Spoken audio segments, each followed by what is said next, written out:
One of Minnesota Women's Press's readers recently sent my mom a blog post by a financial planner. The essay resonated with Mom, so she wants to start today's talk with excerpts from, oddly enough, the Money with Kate blog post. When we first moved, our next-door neighbors knocked on our door and invited us over for dinner. In the following weeks, they'd pop over to check in, periodically lending a tool or an extra set of hands. One day, while I was stuck in traffic, I texted my neighbor, "Hey, can you go over and let Beans out in the backyard?" It was no problem. I walked their dog the next time they were out of town. Every time we exchange excess baked goods or text one another to check in, I feel that sparkling little reminder. Someone's looking out for me and I them. The central promise of so many apps is that they can eradicate the need to maintain relationships, look out for one another, or inconvenience yourself for the sake of a loved one, for a price. Need help mounting your TV? TaskRabbit. Instead of trading your neighbor a six-pack of beer to feed your cat while you're away, you pay a stranger on Rover $30 a day. I'm heartened by the emergence of the little favor counter-trend because it acknowledges that sometimes asking for help or inconveniencing yourself for someone else's sake strengthens bonds in your community. The beauty in asking for what you need is not just in the straightforward receiving of it, but in allowing other people to give it to you. We glorify individual ability and self-sufficiency, which are great, but to be human is to need, so too is to give.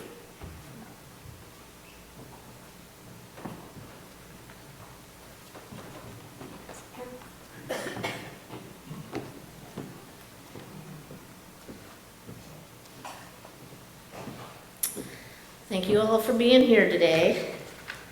Yes, I'm Mikki Morrissette. For those that don't know, I'm the editor and publisher of Minnesota Women's Press.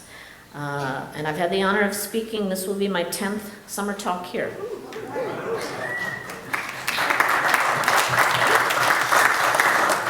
So I recently found the first speech I gave here at First Unitarian Society. It was, as I said, 2015, when I set the stage for a theme that's largely been part of every talk I've given since, about how we are not the self-sufficient individual lives we think we are. We are all manifestations of the entangled elements of the Big Bang, emerging from oozing goo and gases. Carl Sagan's more poetic term was that we all descend from stardust. We were not simply plopped down in a garden to eat fruit and invent clothing. I also have suggested that what fuels the universe is the energy and vibration that moves and morphs and merges every grouping of stardust. We tend to fix on what we can see and touch, but astronaut Edgar Mitchell realized that when he was in space, there's an energy field that transcends what science typically measures and categorizes. In human terms, I characterize that energy as someone's looking out for me and I them. I've also talked about how that sense of care can come from strangers who never know the impact that they have. I've shared here one of my favorite stories, cited in a book by Rachel Naomi Remen, about how an elderly woman on a New York City street corner, waiting for the light to change, overheard an abusive man chastising his wife. The elderly woman turned and simply told the man that he was a jerk and went on her merry way. She didn't know that her comment sparked a realization in the wife that she needed to leave her marriage. That woman saved money, left her husband, and became a domestic violence advocate. Today, our world is not healthy. Mental health issues are high. We're in the midst of a very stressful election year. Women are losing reproductive health rights all around the country. Not here, right now. LGBTQ security is not assured. The Middle East, Sudan, and Ukraine are all burning. The Supreme Court has ruled that homelessness is a crime, as Jay brought up last week. The climate continues, as it did again last night, I think, to warn us that we don't own this planet. But we are stardust. That means we're always transforming. This year, on this stage, I have the answer to our evolution.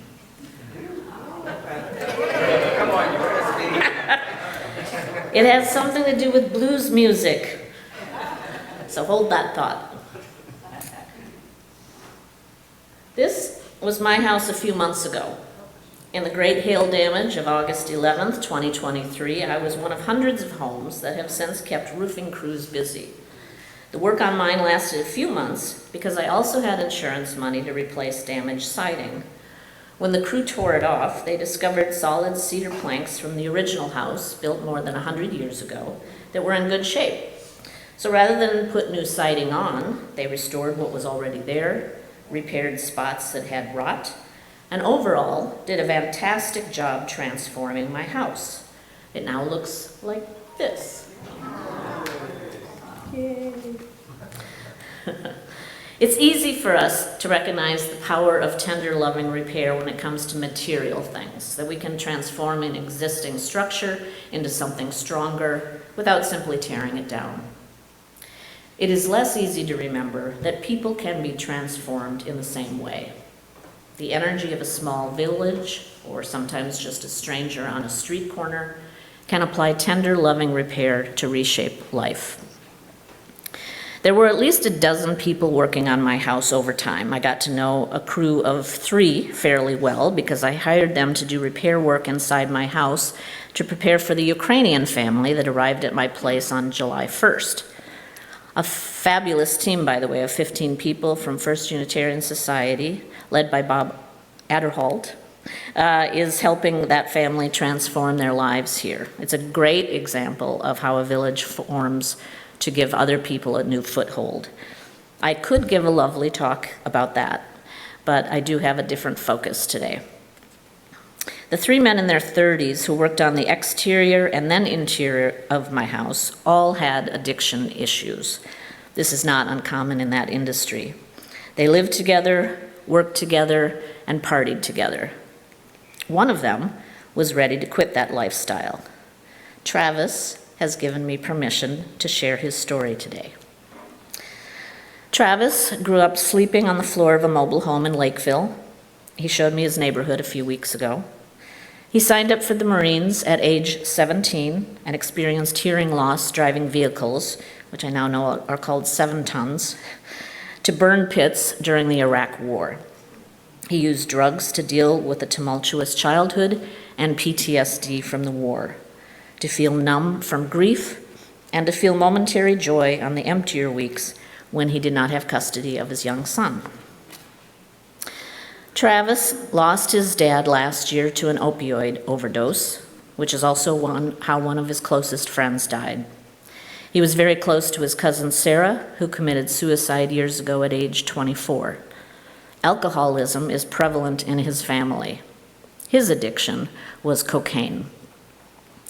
When we get up close and personal with people, it's easier to remember that no one is simply one thing. Travis's story is not only about addiction. I've seen it up close. Travis also is a fantastic dad to his very curious, artistic, and adoring 8-year-old son, James. I'm so happy they were able to be here today. I invited Travis to my home in April for dinner with one of my staff members and her husband. My coworker also is a vet who came from a rough childhood. We talked about Travis's life and the vet's benefits he could be claiming. Travis needs legal advice because his home is in foreclosure. His ex has been backtracking on their 50-50 custody agreement. When they split up, he offered to pay child support despite the equal time arrangement because he made decent money at the time. After he lost his construction job last year, he took work with a friend that was much less well paid, and he fell behind in payments. His driver's license was taken away a few months ago because he could no longer afford child support. A policy, by the way, that I do not understand. Can somebody explain to me that the rationale for taking away transportation from someone who's supposed to be earning money? I don't get that. Travis was so impacted by the attention he got that night at my house, he's told me, that his life and needs mattered to people he didn't know, that after I drove him back home that night, and he found another party going on, Travis realized he didn't want to stay there anymore. He came back to Minneapolis with me and stayed for 5 days until he could make a new plan. He slept deeply, he talked deeply, He wept deeply. I even saw him laugh deeply for the first time when we went to hear Burning Blue Rain, and Lewis's mother said something funny and bold. It was an incredibly vulnerable 5 days. Now a new village is forming around Travis. He's building his own construction business to be able to keep more of the funds that used to go to his bosses, to be able to pay people who also need a village. Our own FUS realtor, Bob Gendreau, put him in touch with Adele Hansen to polish her wood floor and is suggesting other work. My neighbor hired him to build a deck. My friend Barbara in Northfield, who's listening, is introducing him to locals who need work done. He's contacted previous employers to bid on framing garages and new homes. Because everything can be transformed with the help of a village, because we all need to know that someone's looking after me and I them. In May, I talked to 5 women corrections officers and social workers in Brainerd at the Crow Wing County Jail. One of them was featured in our June issue. Christy Tetzloff is a corrections officer who's worked at the jail for 20 years. She said people can get paid better with easier jobs like at Walmart. So I asked why she's stayed there for so long. Christy said, because I love the fact that I can help people. You see them at their worst, then you see them a day or two later, and it's a totally different person who's apologizing for what has happened and what they did. I know the person who came in was not who they are. I talked to them about educational options that we have in the jail. For me, it's because I think that there's always hope, though some days it is harder to see the hope. Most people in the jail are there because they have mental health and chemical dependency issues. One of the social workers said, I've had clients tell me, you can send me to chemical dependency treatment all you want, and they're going to teach me how to identify my triggers and use some coping skills, but the reasons I'm using are not being addressed.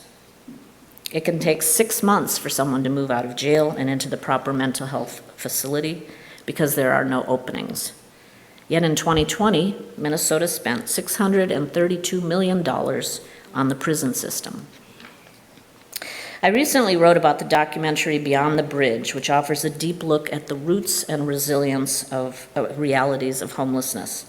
They talked to people about why they were homeless and their resilience. A woman said it was hard to afford rent with a 3-year-old and a wage of $8.75. One man said the hostility toward him because he has no home has been heartless. I was sitting at a train station and a dad had his kids throwing rocks at me. Another said, would you hire me if I didn't have a place to take a bath? I hosted a Minnesota Women's Press Forum on this stage last month about mental health. Dr. Rachel Hardiman said, we have to understand that health care doesn't just happen within the hospital or clinic setting. A larger percentage of our well-being comes from the social environment in which we live. I was at a workshop in Northfield recently led by one of my favorite and Phil Duran's favorite people, Ellie Krug. She asked, if we saw someone sobbing on a park bench, how many of us would introduce ourselves and ask if the person wants to talk about whatever's upsetting them? At Peace House in Minneapolis, unhoused people gather at lunchtime for food and conversation with volunteers, because how many unhoused people get invited to dinner and to socialize? Every life deserves and needs a village. That's how transformation happens. And all of us do have tools to contribute: listening, food, a construction job, because everyone needs to know someone's looking out for me and I them. We also need to know where to find our moments of joy. Over the past 9 months, I've been incredibly stressed about the ability of our print magazine business to survive. One day in February, on a Sunday afternoon, I walked into KJ Hideaways in St. Paul because I'd received a news release among hundreds I receive weekly that I paid attention to. It was promoting an afternoon of music from a young blues band. There's nothing that stirs my emotions more than good blues guitar, so I went. And that's when I heard Lewis play, and my stress melted away. I'm incredibly grateful that Lewis and Oliver agreed to come here today on a Sunday morning to something that sort of looks like a church to play their music. Lewis started playing guitar during the pandemic. It was not his intention to impact the stress level of a stranger, but his music sparked joy that has done so much for my mental health. Thank you. From that spark, musicians have introduced me to 4 venues where I can go when I need to de-stress. One of them is the Blues Saloon in East St. Paul, which is home every Tuesday night to a blues jam session. Musicians sign up and are called on stage to play a song or two with random others. It fills up after 9 p.m. with swing dancers. I want you to see this in action, and thank you, Jacob, for queuing this up. The music and dance is great to watch and hear, but what makes it magical to me is the unscripted nature of it. Random strangers intersect to simply create and experience joy on a weekly basis. No one person gets to shine, even when they're highly skilled. It's more about the village than a leader. It's not about following certain notes, but about feeling shared moments of raw emotion that emanate from guitar strings, piano keys, drum beats, and more. Although there is no star on jam session nights, there is one blues guitarist I enjoyed seeing each week. The first time I talked to Jack at the club, he said how important it was for his mental health to show up at a place where it doesn't matter who you are, what you do during the day, or what your beliefs are, where an elderly couple might be dancing next to 2 guys. Jack sat down with me for 3 hours recently, talking about how it works to play music with people of different levels and experiences. I wanted to understand how improvisation works. How do people intersect peacefully, even when someone might twirl the wrong way or is not quite keeping up to the tempo? What I learned from Jack is that the culture encourages people to laugh about mistakes, to teach instead of preach. You put a hand on someone's back to gently let them know what to do next. You give a slight nod of the head or a look to indicate, hey, you do a solo now. It's your turn to shine. Jack says that it's not about forcing your will, for example, on some new bass player who doesn't know how to do all the changes. The idea is to simply help everyone have moments to shine, flaws and all. The club is not perfect. There are occasional dramas that cause discomfort. When that happens, Jack says, a team might appear, including the elders, to indicate that objectionable behavior does not belong. The team doesn't bark or pound on their chests to intervene.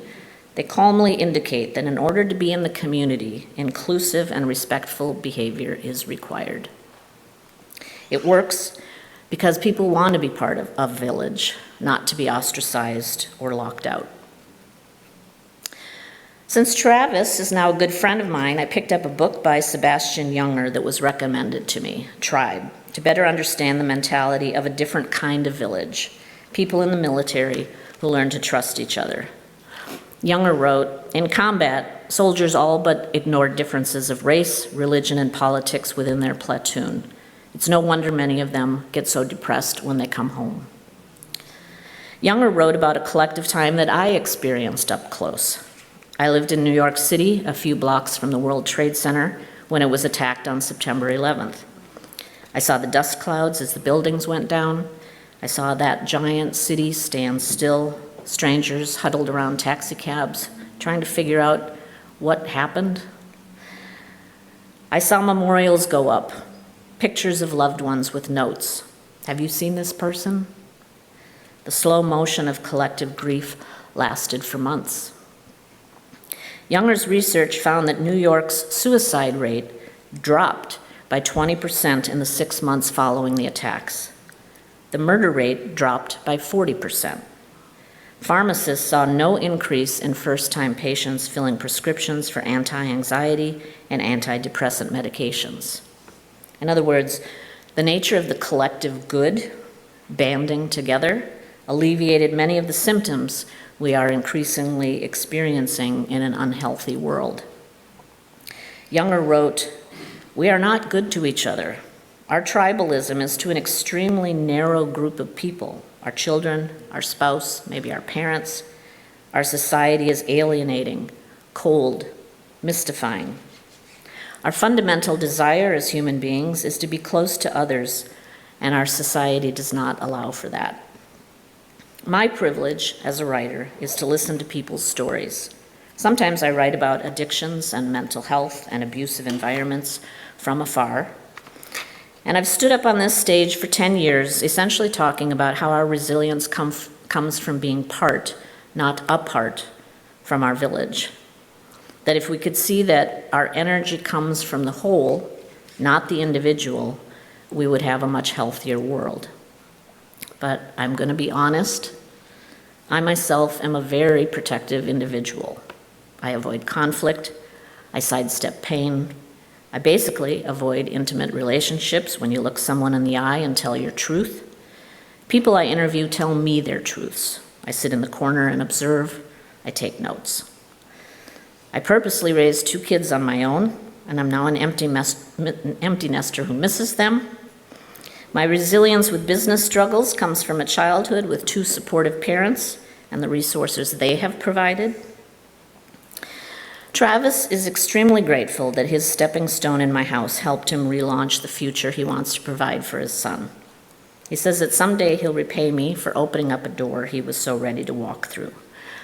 But he's already repaid me. Travis is a 36-year-old former Marine with tattoos who smokes, watches boxing, relaxes by watching war movies, drives big trucks, and has had issues with cocaine. He also is the person who has shown me how to be vulnerable, because we are not simply one thing. He's become a great text buddy when he doesn't let his phone die and when he's not with his son James. He makes me laugh deeply when we talk on the phone. When I was agitated a few times lately, he was the one I reached out to. When I was overwhelmed with the culmination of bad news, tough news, I called him and cried.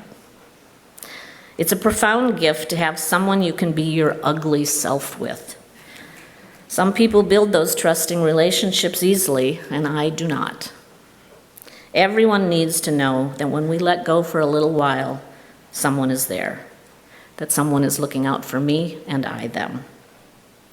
For people without a tribe, it might need to be strangers in the community who will notice them in distress on a park bench, who will make a comment at a street corner to offer a needed perspective, who will introduce them to the right people to talk about how to get out of a hole. We can discover our talent, play music at KJ Hideaway or Blues Saloon, and make someone's day. We can create a village with others to help a Ukrainian family get a foothold. We are all part of the solution. We all need to know someone is looking out for me and me them, even if they're strangers. Thank you.